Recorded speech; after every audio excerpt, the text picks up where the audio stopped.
Next, on Currents News, a disaster zone getting a big boost this afternoon. President Trump on the ground in Tennessee as people struggle to rebuild their lives after a deadly tornado. A beloved Ozone Park Catholic Academy is shutting its doors for good. I'm Emily Drooby, and coming up, I'll tell you why. Gunshots aimed at politicians and then utter chaos. Dozens of people are dead in Afghanistan. Plus, Pope Francis and Benedict XVI are being closely monitored tonight. The coronavirus has been confirmed at the Vatican. The news starts right now.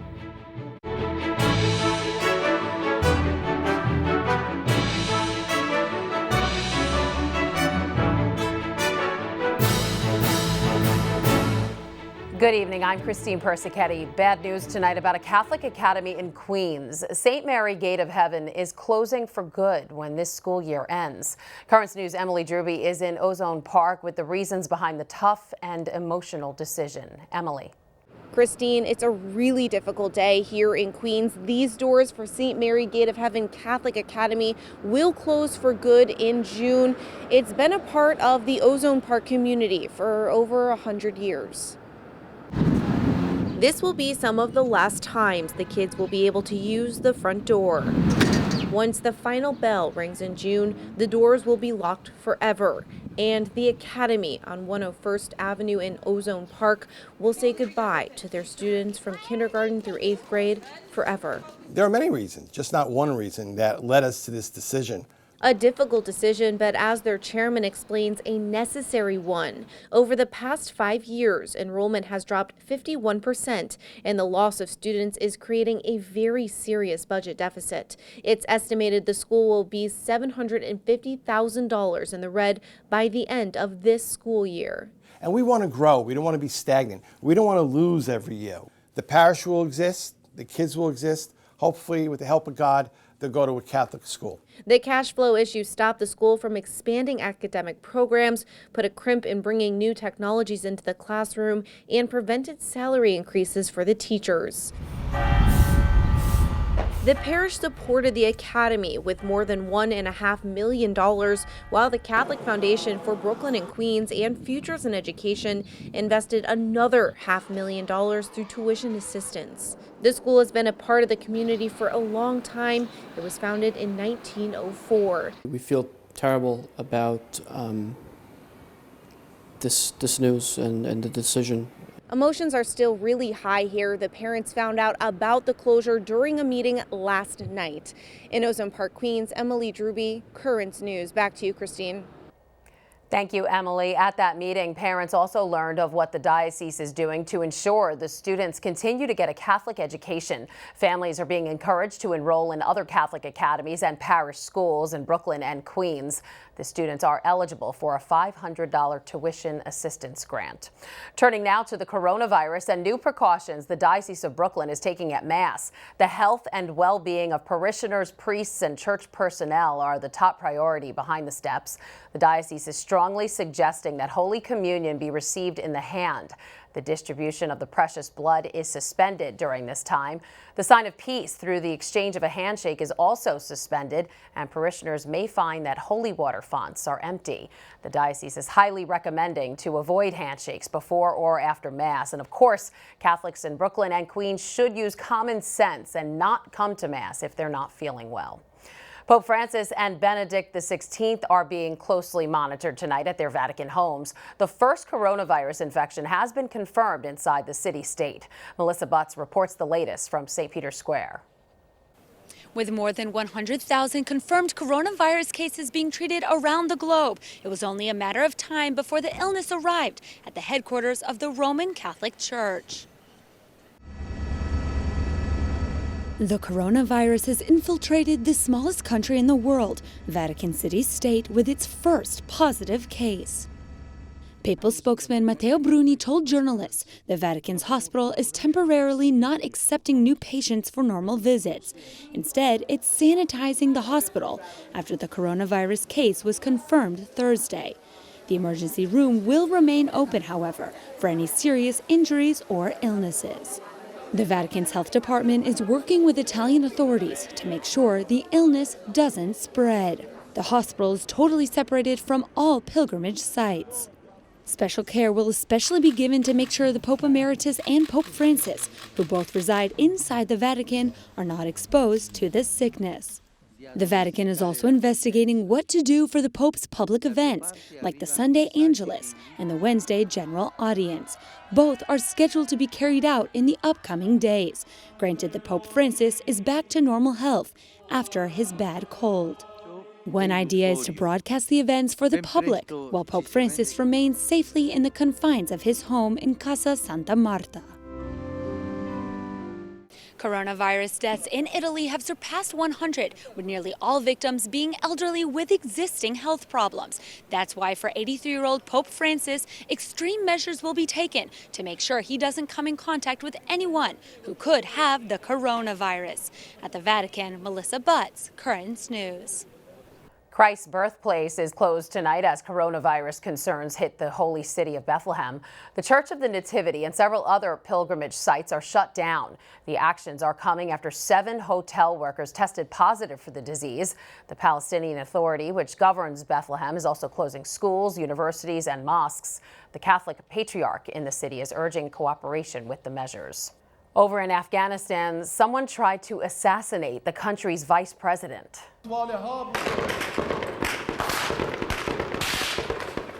You can hear the gunshots ring out as Karim Khalili spoke at a ceremony in Kabul. The crowd jumped out of their seats and ducked for cover. Afghan presidential candidate Abdullah Abdullah was there. He says at least 32 people were killed, 58 injured when the small arms gunfire was followed up by rocket fire. After 6 hours of negotiations, Turkey President Recep Erdogan and Russian President Vladimir Putin agreed on a ceasefire deal to end fighting in the last rebel-held region of Syria. The agreement was to go into effect at midnight. Despite that, the fighting rages on in Idlib. Rebel soldiers still not laying down their arms. Reports say 15 people were killed when fighting broke out in the south of Idlib province. Opposition forces say the violence had decreased elsewhere. Turning now to the race for the White House. After Joe Biden's big Super Tuesday wins, he's now re-emerging as the frontrunner for the Democratic nomination. And that means he and his son are now the focus of the Republican Party.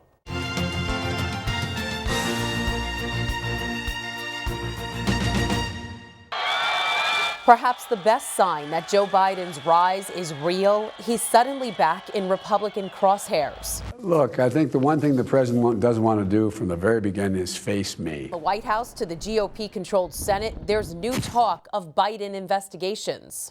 It's a good night. All in the wake of that Super Tuesday surge. Senator Ron Johnson, chairman of the Homeland Security Committee, now saying he will release a report in the next 2 months on the probe of Hunter Biden's ties to the Ukrainian gas company Burisma.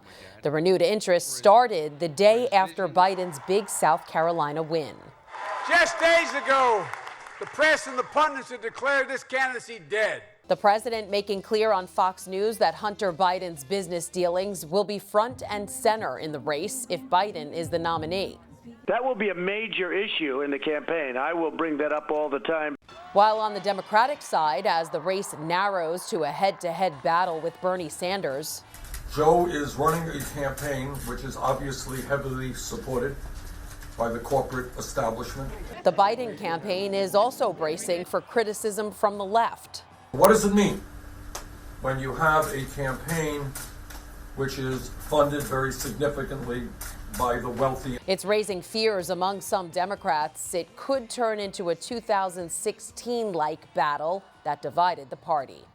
We have taken on the political establishment, and they're looking around them and saying, who are all of these people? The candidates now focusing their attention on the next primary on Tuesday, when voters in Idaho, Michigan, Mississippi, Missouri, North Dakota, and Washington State will head to the polls. French Cardinal Philippe Barbarin's resignation was accepted this morning by Pope Francis. The cleric had been the Archbishop of Lyon, and he was recently cleared of allegations that he failed to report the sexual abuse of a minor by a diocesan priest. The The 69-year-old cardinal led Lyon Catholics since 2002. The Holy Father has not named a new archbishop yet. An Indiana priest is hoping to help victims of sexual abuse. Father John Hollowell from the Archdiocese of Indianapolis was diagnosed with a brain tumor less than a month ago. But he believes his ailment is because in 2018 he prayed to take on the suffering of all victims of abuse. In his blog, On This Rock, he wrote about his diagnosis, saying, "I feel like this is that cross, and I embrace it willingly. I would like to dedicate each day of this recovery chemo radiation to 5 to 10 victims." Father Hollowell is set to have brain surgery next week. There's a lot more news headed your way. They're getting support after the storm. President Trump in tornado-ravaged Tennessee, where so many have lost so much. Welcoming new Catholics into the Brooklyn Diocese, Bishop Nicholas DiMarzio will be here soon to talk about that. And we'll tell you why a 100-year-old woman wanted to go to jail. Do you have a story idea or want to share a tip? Email us at newstips@desalesmedia.org or call our 24-hour number 718-518-517-3122. We'll be right back.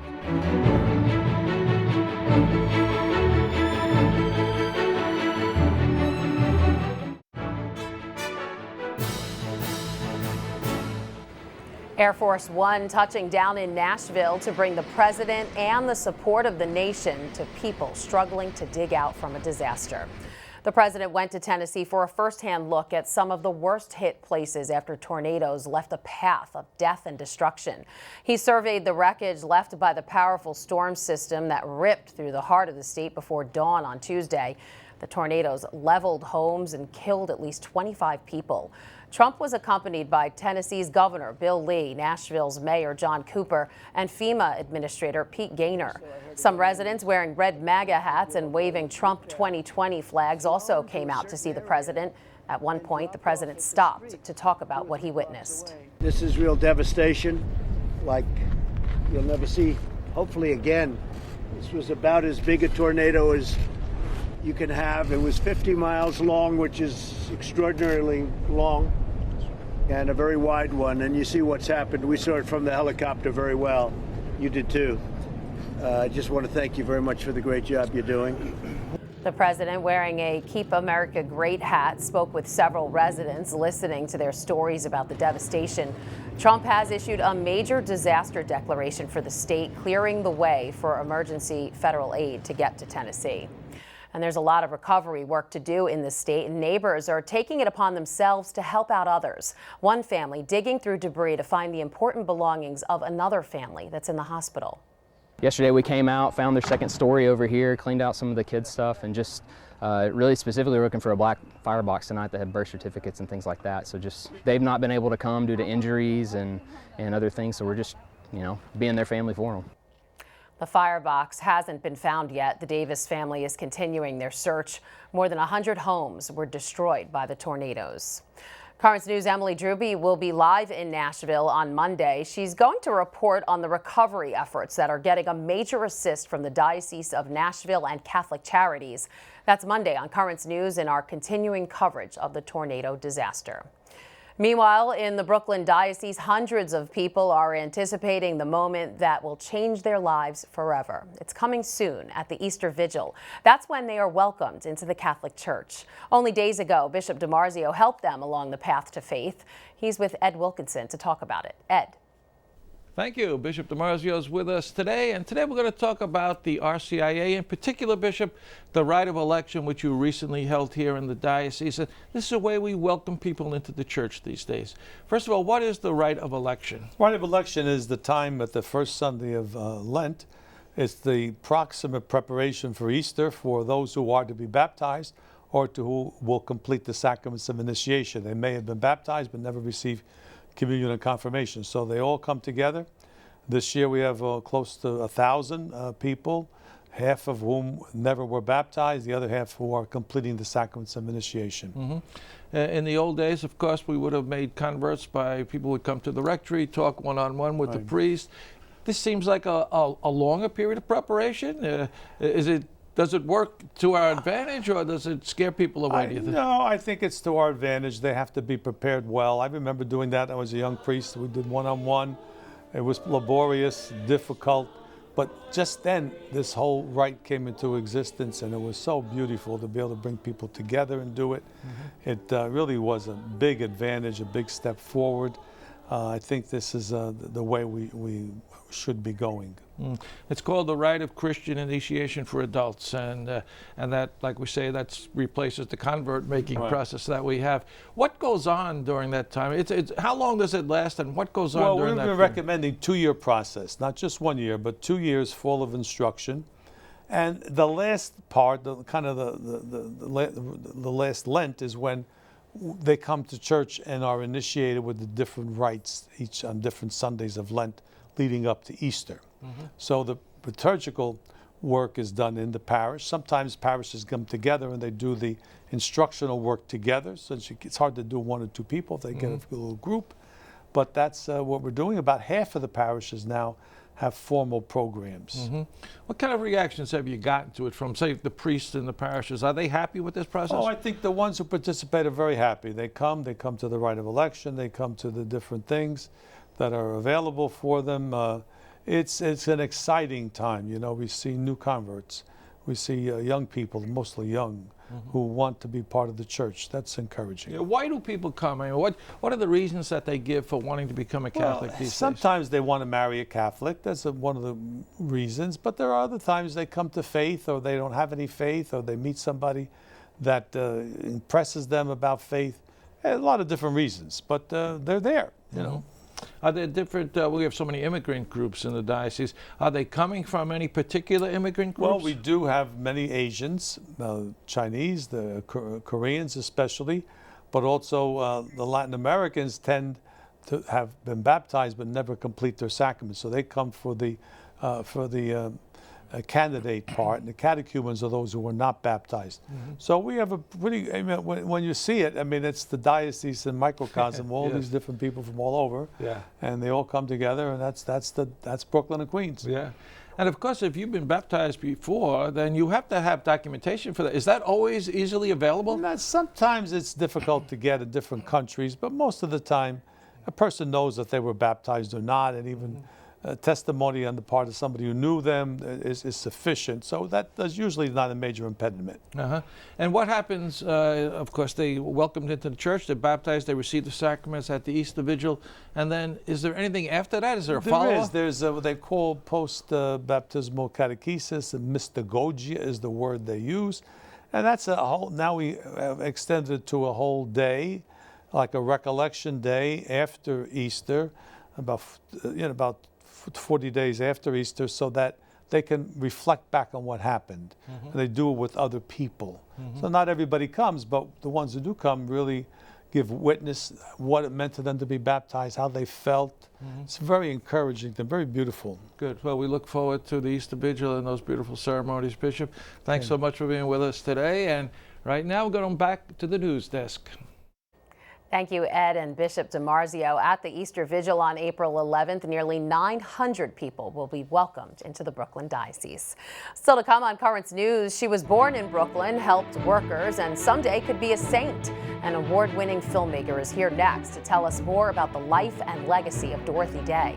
And maybe the most unusual thing ever to appear on a bucket list, and a 100-year-old woman got her wish.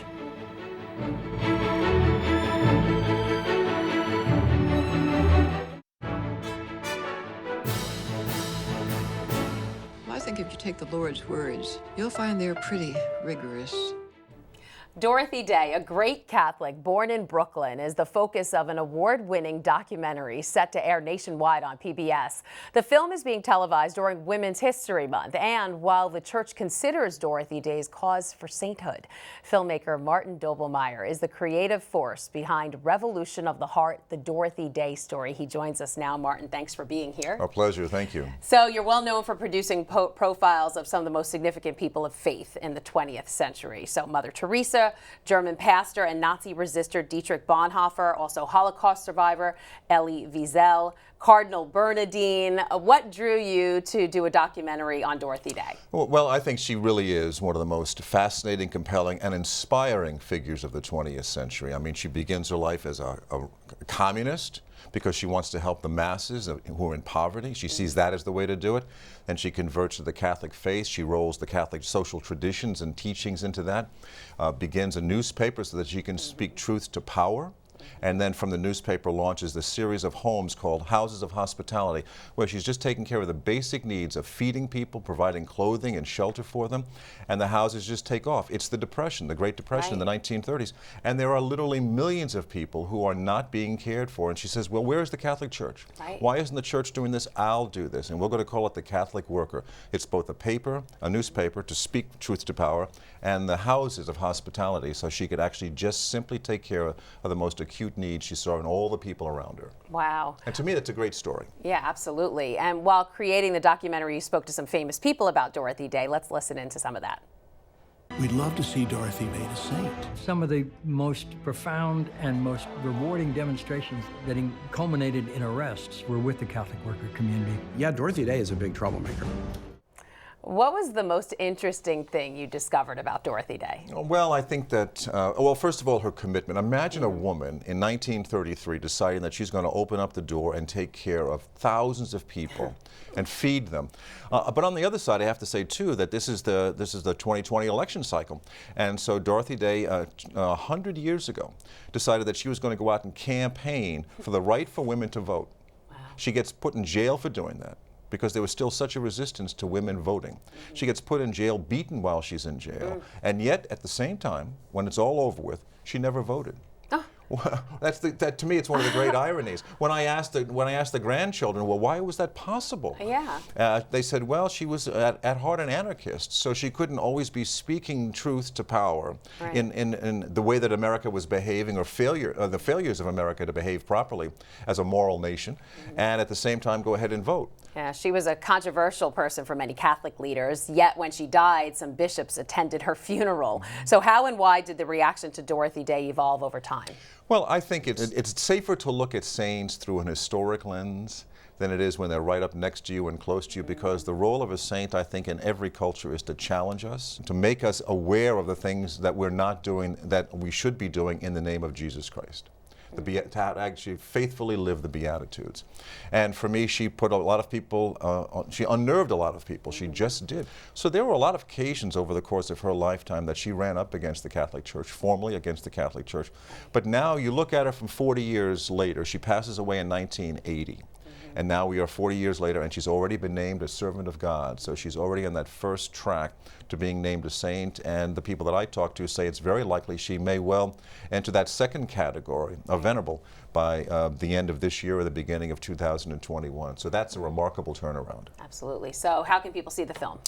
Simply go to Journey Films, Journey, journeyfilms.com. All right, great. Revolution of the Heart, the Dorothy Day story. Filmmaker Martin Doblmeier, thank you so much for joining us. Thank you. And finally tonight, celebrating 100 in the Slammer. It's the one thing this North Carolina woman wanted for her 100th birthday: to get arrested and go to jail. So that's exactly what Ruth Bryant got. Police showed up at her assisted living center, handcuffed her, and brought her to jail. She even had her mug shot taken.